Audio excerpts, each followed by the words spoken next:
are some things I think that are worth splurging on that you can get at Sephora. And by the way, that's not even all of it. I have a few things to the side. But first are the Refi Cream Blushes. This is in Malaya and Cherry. I really like these blushes because they're not too pigmented, but they're just enough, especially if you're going more natural. Look at yourself in there. And I really like the brush that comes with the Refi brush. This was in like a holiday set, but I think that this dent side is really nice for these kind of lighter weight blushes, since you can really concentrate it on the places that you want and it blends out really beautifully. So I definitely recommend these if you like a lighter blush. If you're a fair-skinned girl, I'm sure you've seen this. This is the Milk Makeup Sculpt Stick in Toasted. This is a very cool toned contour shade. I really like using this in the hollows of my cheeks, but it's really rare to find contours that are truly cool toned or even neutral toned. Most of them end up being more bronzers than anything. So this definitely is worth it. And plus, you don't need much to get the desired look you need. And also, since it is a bit more expensive, and I know it's very tiny, but I truly don't need that much, and I've had this for a while now. I got it last year. I have a ton still. Then for another bronzer kind of product, this is the Makeup by Mario Soft Sculpt Powder Bronzer in the shade Light. I really like this because it's pigmented enough to where you can see it on your skin, but it's also not too much and it's not too orange. I really like this. It's a very nice neutral toned bronzer and easy to use. It also lasts a really long time, which is nice. And I've barely made a dent, and I use this. This is basically the only powder bronzer I have. So this is the Huda Beauty Easy Bake Mini, but I really do like this. I thought it was kind of a gimmick because a lot of people say that like some powders are really well and they end up not being, but this is really good. I like the Cherry Blossom Cake shade because it's a beautiful like light pink. I don't know if you can see that, but you don't need much and it sets beautifully.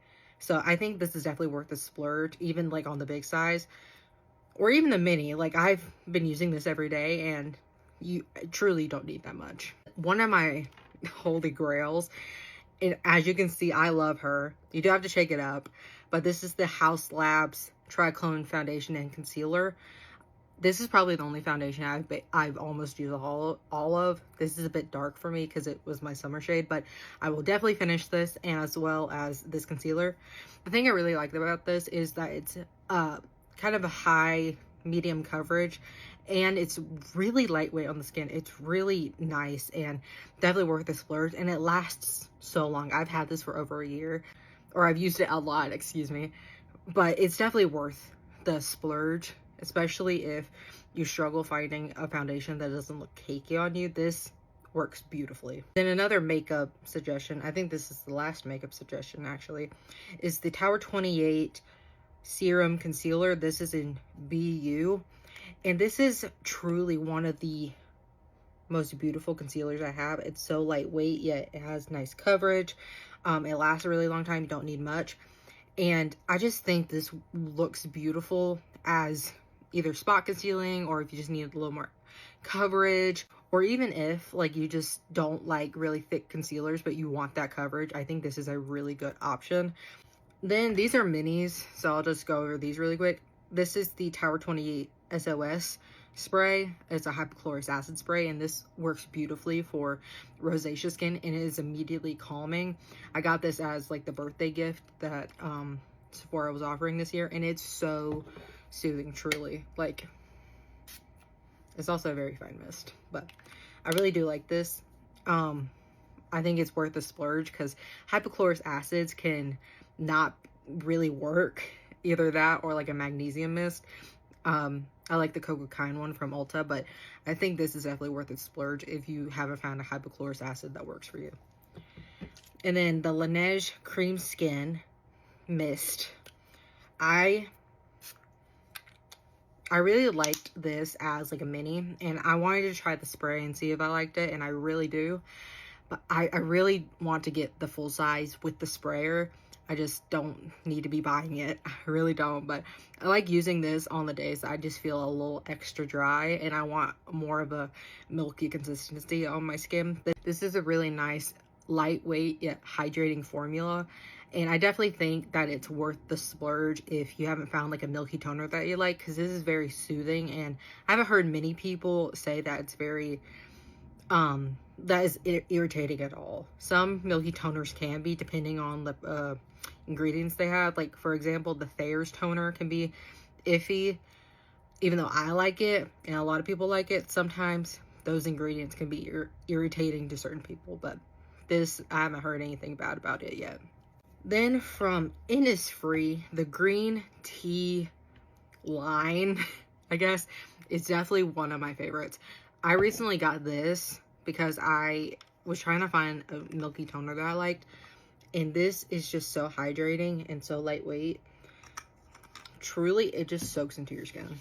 Like, I don't know, it feels so good. And it kind of has like a cooling effect, which is really nice.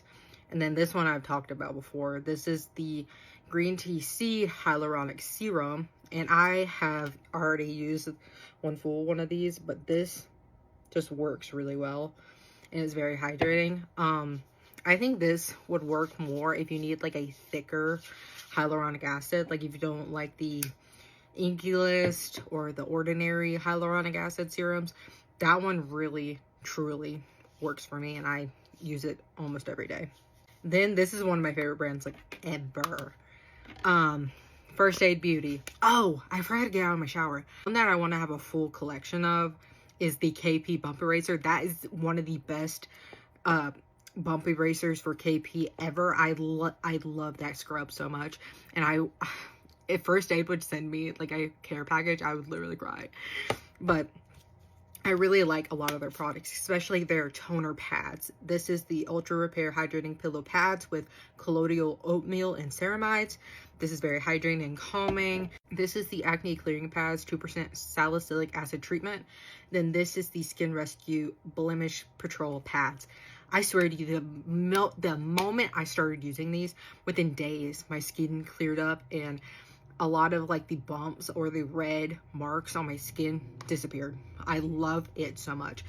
Truly, I think this is one of the brands that you should really splurge on. A lot of their products have been reformulated, or they have come out with more products, and they just really work for people with more sensitive skin. For me, my skin can be really tough, but I know people who have very sensitive skin who have tried like these toner pads, and they work wonderfully for them. And I also have been seeing this all over TJ Maxx, as that's where I got this. But truly, like, I think this is worth splurging on. I wish I could have like this on, you know, rebuy all the time. They're really worth your money. And then my final thing, this is a newer find because I have a friend who is in cosmetology school and who has been using this on my hair, and I had to ask her, I was like, so what brand do you use on my hair? And it's the Amika line. I truly struggle with finding hair products that don't make my hair either smell like chemicals or dry or crackle, or like, hair products just don't work for me because I have such brittle hair and such bad hair loss that sometimes just products just don't work. So the Amika line is definitely something I think is worth splurging on, and it lasts a long time. At least for me, it does. I have the Amika Touchable Hairspray, the Shield Anti-Humidity Spray, and Perk Up Dry Shampoo. I love all these, and not to mention they're beautiful. I would like to try more from Amika, especially in terms of hydration, since my hair is very brittle. I would like to also try more, like, I'm trying to think of what it's called, but like hair brands that have more of a focus on hair regrowth. Like Nutrafol would be nice to try out, or I'm trying to think of what it's called, Vegamore. But I definitely think that out of everything, even from this haul, go get the First Aid Beauty, or try First Aid Beauty. I'm not going to tell you which one to get. I truly like all of these, And the toner pads is so easy to use. They last for a while. Like this one has 60 pads, and then this one has 28 pads, but this is lasting me a while. So truly, I think Sephora has good finds. Some that you cannot find at Ulta. I do love Ulta. I think I'm going to make another video for Ulta, but I definitely say that these are things you should splurge on. I'd like to try more from Sephora, so if you have any suggestions, please let me know.